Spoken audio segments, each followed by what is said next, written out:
about the studio process. P.S. B.E.A. Beautiful album. You should be proud. I am proud. Thank you so much. Thank you.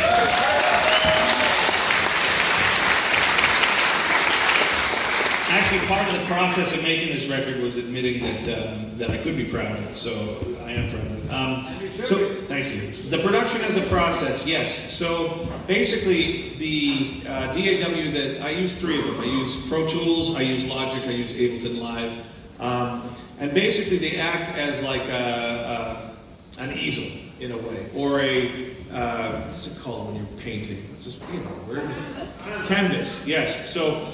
Basically, I have a template set up that has a very simple studio mechanism where I have one cable that goes into a multi-unit that splits that signal up into 6 different amplifiers.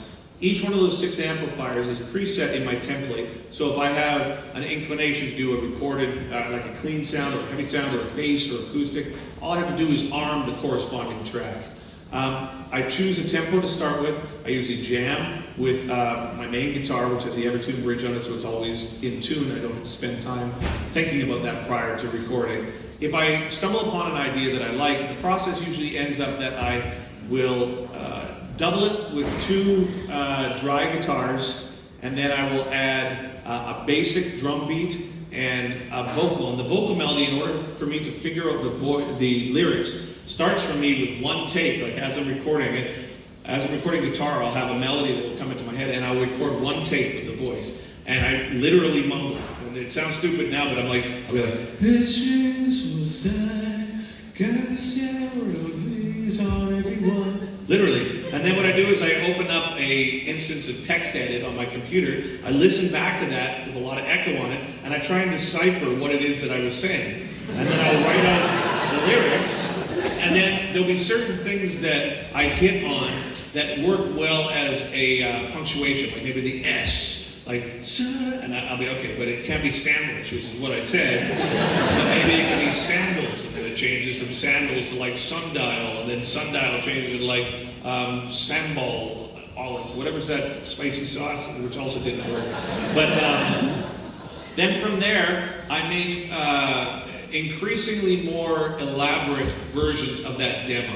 So basically, the final mix for me is the same session that the demo was in, and I name them the first word that comes into my head. So as I'm writing, I'll be like, Goober Snatch or something. And then I was like, Goober Snatch 1.3, Goober Snatch 1.4, and then as I'm listening to it, I print, or I email it to myself, I listen to it in the car.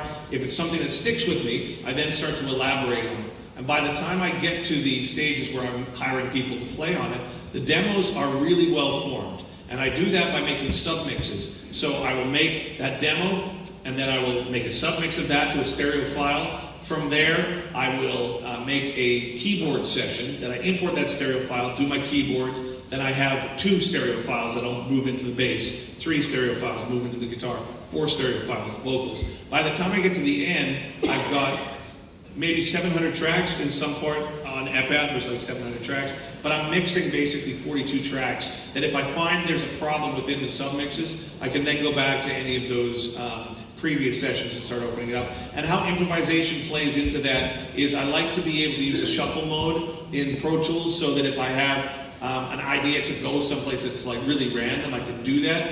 And a practical example of that on Epath is the song Evermore. At the end of the second chorus, it goes, I will return always, and it goes down, and I just got bored of the song. So what I did was I just took all my tracks and I pitched them randomly 1 semitone in either direction, and then I moved the bass down a semitone, and I was like, oh fuck, that sounds like it hit the water.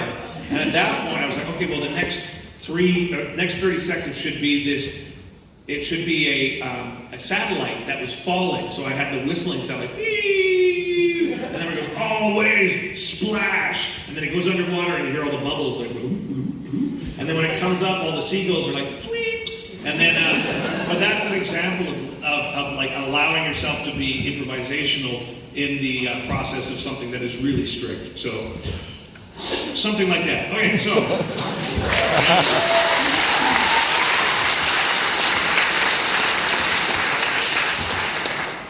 Any top tips for music you listen to, or better, put what you do listen to in your downtime? Okay, Many thanks for your response. I struggle because you make most of the music sound like nothing. Thank you very much. That's very kind of you, Chris. I'm very to take compliments too. It's talent. What I listen to almost exclusively is instrumental, down-tempoed, chilled, electronic music. I love that. Like before the show, Paul put on this thing that I've been listening to. I don't even know the name of it, but I love that. I love things that are really quiet and really mellow and really like meditational in a sense. And then I was on the treadmill today and I was listening to Motorhead and Five Finger Death Punch. Because that's what suits that. You know what I mean? And I think that I really like black metal, for example, but only when I'm in the mood for it. And then when I'm not, it's like, oh no way. So most of the time, it's always just chilled out music. But I've got this, I think it's misophonia or something. It's funny how you just there's just so many names for all these normal human things. It's like the sound pisses me off. Well, you've got this issue then. It's called misophonia. Here's a pill for it. But like sound bugs the shit out of me. So even people who I love dearly, the sound of them chewing just makes me want to shoot myself in the face. So I've got this little Bose speaker that I take everywhere, and I just play. It's like some hippie blown into a flute during dinner. It's like, that makes it so I don't focus on people who I love and would take a bullet for just eating like a fucking dump truck. Like, all right. So yes, that. All right. All right. Well, these are a lot of questions. Woo, guys, thank you. When you played as a kid, what was your gun sound? What? What did you say? Oh, my gun sound. Well, literally. Well, that's a great question.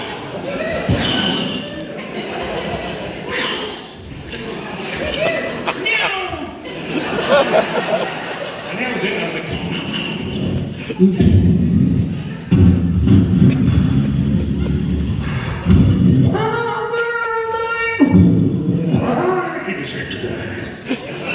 I think it was something like that. It was all my little G.I. Joes. Oh, I made my He-Man fuck my sister's Barbie doll. Like all the time. All the time. Like that's all they did. They just like, so what are you doing today, Barbie? Right? Yeah, well, He-Man, he had the power, right? Man, humans are so weird. Thank God. All right. Leeds was great. Thank you so much, Deb.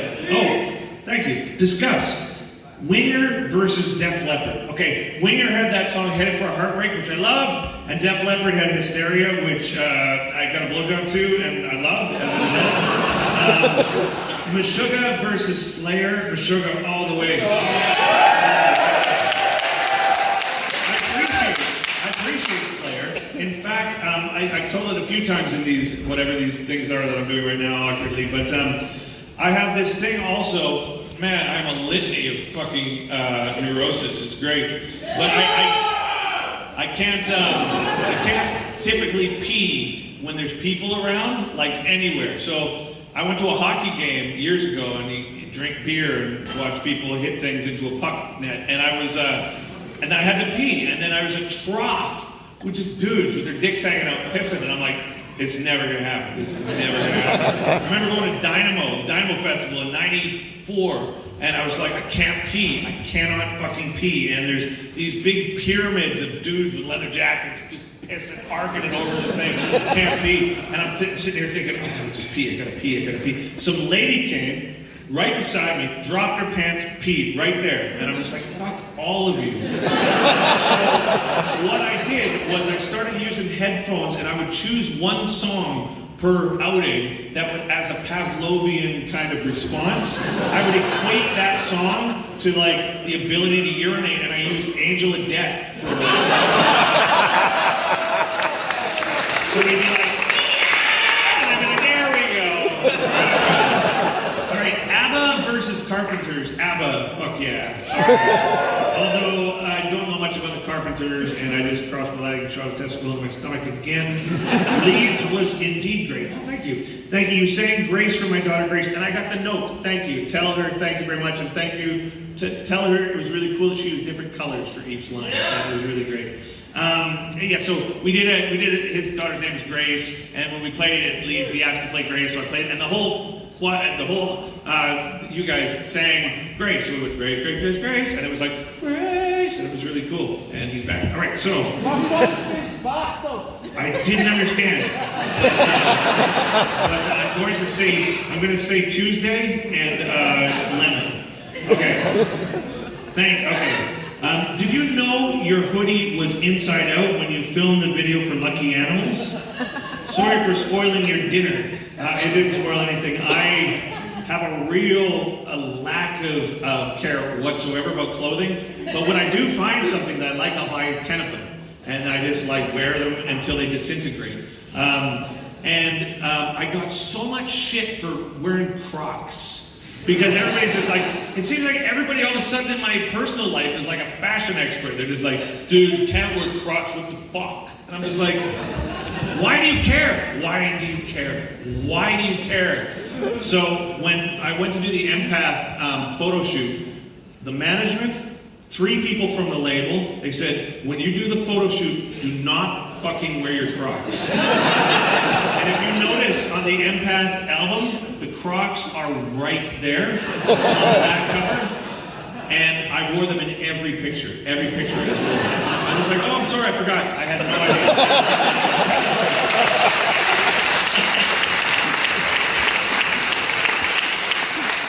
So with that in mind, I did not realize that my jacket was inside out, and frankly, I don't think even if I had the energy that it would have taken, that small amount of energy would have resulted in 0.2% of a difference in terms of my mental state, and that 0.2% would be that I was aware of that, which I didn't need to worry about. So no. What else? I bought clothes on this tour because they all disintegrated, and yeah, ugh. You ever feel stupid about wearing clothes? Isn't that weird? It's just like, yeah, but then you're like cold, and so. All right, when you play, oh wait, we had someone. Why do you touch your head? I think it's a thing. Maybe it's like an 8 ball on the top. It says, "You're good, people like it." All right, all right. Okay, so loved your talk on Drum Talk. How's the search for a new drummer going? Oh, great. What's really great about doing what I'm doing now is I have 4 or 5 projects in my mind right now, and because I'm not tied to a situation, I can hire whoever I want. So each one of these projects, it starts with the drummer for me. So I'm like, I want this guy to do this one, I want this guy to do this one, I want this person to do this one, whatever it is. And yes, I've got a drummer for the November tour. Each one of the tours that I've got coming up is going to be potentially a different group of people. And it's just so exciting for me because I get to stay interested in it. Like, I really want to make colorful, interesting, emotional things that when people go to a show, it's like a night out. And you can have fun and you can enjoy something, and it's unpredictable, and it's like maybe there's an aspect of improvisation that hasn't been present in whatever. What's that? Devin Harrison. I don't know him. But he seems to have a good connection to the snare. He does, and I like it too. And he's got more hair than me, which makes me insecure. But I've not actually considered Gavin, and I don't know him. But yeah, that's as far as I think I could take that sentiment. I think from there I've run out of things to say, so I move forward. But he's very good. How much wood could a woodchuck actually chuck if a woodchuck could chuck wood? Chuck Devin Harrison. That's what I will consider that and see if I have any more to talk about with Gavin Harrison in a minute, but still nothing. I think that a woodchuck doesn't actually do it. It's the same way that bunny rabbits don't actually eat carrots. Like, if you feed a bunny rabbit a carrot, he's just going to nuke his guts, right? And did you know that whole thing about if you feed a seagull Pepsi, that it will explode? That's actually not true. Yeah. So the woodchuck would it doesn't actually chuck. It just kind of like shuffles around the wood pile, and then he analyzes it for a while because they're deceivingly analytical creatures. And as that's all I got on that too. Okay, so musically and visually, what do you think of when you think of Scotland? I told my I told my wife I was here, and she was just like, "Oh, whatever." So there's that. But I'd never seen it as well, so I don't know about that. But apparently, there's lots of people fucking, and which is potentially good for me, but hasn't been thus far. I don't think it should. I mean, it's like really a great place, and there's really nice people, and I had coffee, and I was in France 20 times before I saw the Eiffel Tower, and didn't care about that. And I don't know. It's wonderful. It's really great. The place what was that? Highlander, right? They chopped off David Carradine's balls or something. Like, that was great. And there's the other thing where there was haggis, which I think is a thing, right? But back in Vancouver, there was one place that sold haggis, and they used to put a machine in it. So it was down by where we lived, and in the butcher shop they had, but it was just like the haggis, but with a mechanism in it, so it would dance. All right, so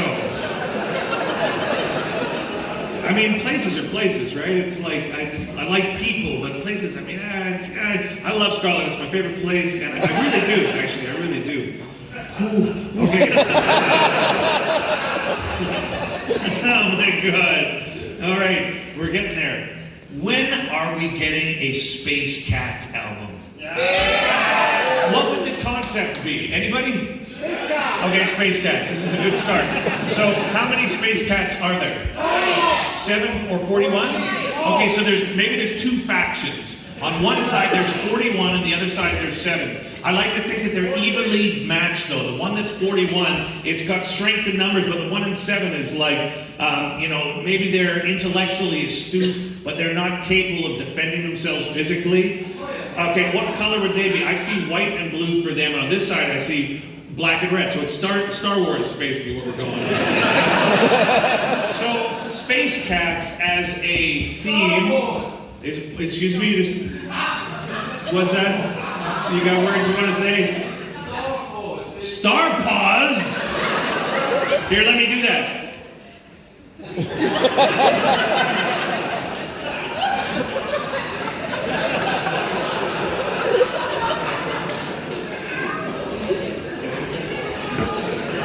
It reminds me of a story when we were doing Accelerated Evolution years ago. I used to sing my vocal parts in the basement of our house at that point, and when you're singing, you have to drink tons of water, like just to keep things hydrated. And as a result of that, you have to pee like every 5 minutes, right? And the toilet was upstairs. So I thought, I was like, well, maybe just this one time I'll pee in the cat box, which is like halfway up the steps. And we had this cat at the time, which was really expensive, like a Persian, one of those phallic, whatever the one with the squishy face. And it was really like a fancy cat, and you had to get it all food and all this squishy. And then I peed in the cat box, and I thought, okay, well, just once, because that's fucked up, right? And then for the next week and a half, I peed in the cat box every time. And then by the end of it, I remember like my wife and her mother was there, and they came in and was like, "There's something wrong with Fizzy." And I was like, "What's wrong?" They're like, "Look at this big brick of piss." And I'm like, "Oh, you'll probably be fine soon." And I thought, yeah, that's pretty fucked up of me. But then I thought, you know what would be even better is if you took a shit in it and just had it like hanging out the side, like just take little cat prints and like blood. Just like... Oh, and also there was a type of kitty litter we had. Oh, this is what we could call Space Cats Part 2, right? And so maybe this side is being chased by that side, so you could call it Catch It. Space Cats. Catch it. All right, so shall we move on? Yes, all right. Would you rather shit yourself every time you sit down or change gender whenever you sneeze? Oh my God, I'd love to change gender every time I sneeze. That'd be amazing. That'd be great, man. It's like, I'm sure we're all the same. You get so sick of ourselves, you know? Man. But, you know, you ever have thoughts that you just think, don't say that. I just had like a litany, so I'm going to move on. But yes, I would change gender every time. All right. Hey, Dad, 2 questions. I've watched your empath videos and some interviews with Gene. When are you guys going to reunite? There's a lot of love still there. Also, back in the lad days, I met you, but never got a pic with you. Can we rectify that? Okay, so I'm going to go with this in 2 things. I love Gene. Gene is amazing drummer, Jesus Christ, and amazing dude, and I love him. But it's also indicative of a certain part of my life, my relationship with him, that has a very specific aesthetic. And that aesthetic is very difficult for me to remove my emotional components from. And a lot of the emotional components that I require in order to be free with people is without that baggage. So as much as we're friends, I think we've discussed a couple times doing things together, but I'm having fun with people that I don't have that history with at this point, so perhaps. And in terms of the picture, yes, absolutely. However, one thing that I've been saying a lot on this tour, the past couple of years for me has been an exercise in me learning what my limits are. And a lot of what I had done in the past is as soon as I would play, I would come off stage and I would sign everybody's things and I would take photos with everybody because I care and I respect and appreciate the fact that it's you that allow me to do this. However, what I started recognizing is that I have an inability to say no that has been omnipresent in my life and has resulted in me giving more than I have in a lot of cases. And what ended up happening by the end of DTP is I was so drained. And it's not because people's energy is vampiric as much as if people have something of emotional significance that they adhere to your work, that the same thing that allows me to be sensitive enough to interpret my environment into music, it's the same thing that disallows me from not being affected by that. So what I've been experimenting with on this tour, and I'll be back in December and November and absolutely, but what I've been experimenting with this is trying to say listen, I need to sort of impose some boundaries on myself and my work. And as much as I would love to be present for everybody, I think that you've got to be aware of yourself. And at a certain point, if you just keep giving, what you're not doing is you're not honoring the music. You're not honoring the art. What you're doing is playing a martyr, in a sense. And my job here, I think, is important enough to me to know that there's sometimes where I just need to stand back from that. So we're still going to be coming out, but I would really appreciate if we would respect the fact that I need to sort of participate in this kind of change, because it's very difficult. At the end, for me, just to not come up and say, hey, thank you, thank you, thank you, thank you, is really difficult. But at the same time, it's like, I'm trying to learn, right? So, sorry, yes, in the future, absolutely. But after this, I'm going to eat pad thai and go to bed. If that's okay.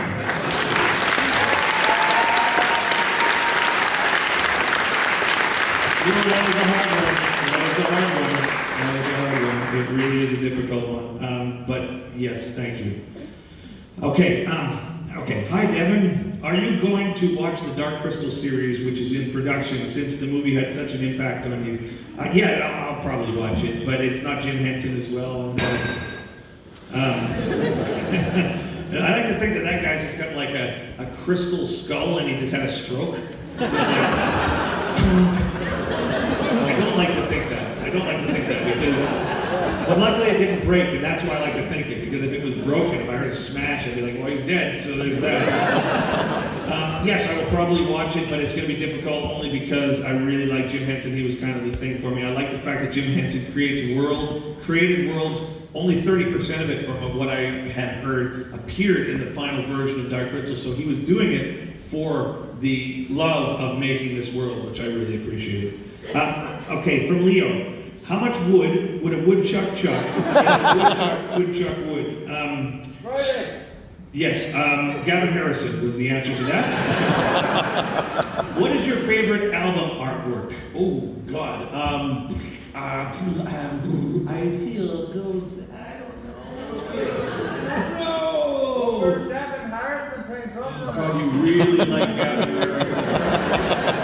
Oh my God. Can you just yell Gavin Harrison once for me, please? No, as loud as you can, please.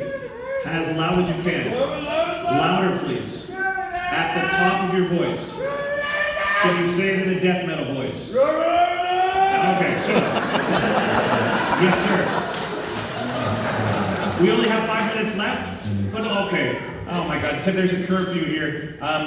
It has been an absolute pleasure and honor to be here, and as much as I'm joking around and being a jackass, I fucking love Scotland. It is really, really one of my favorite places to be because I find that the people have a great sense of humor, the food's good, people like coffee, all is great. Did that work? Did that remedy that?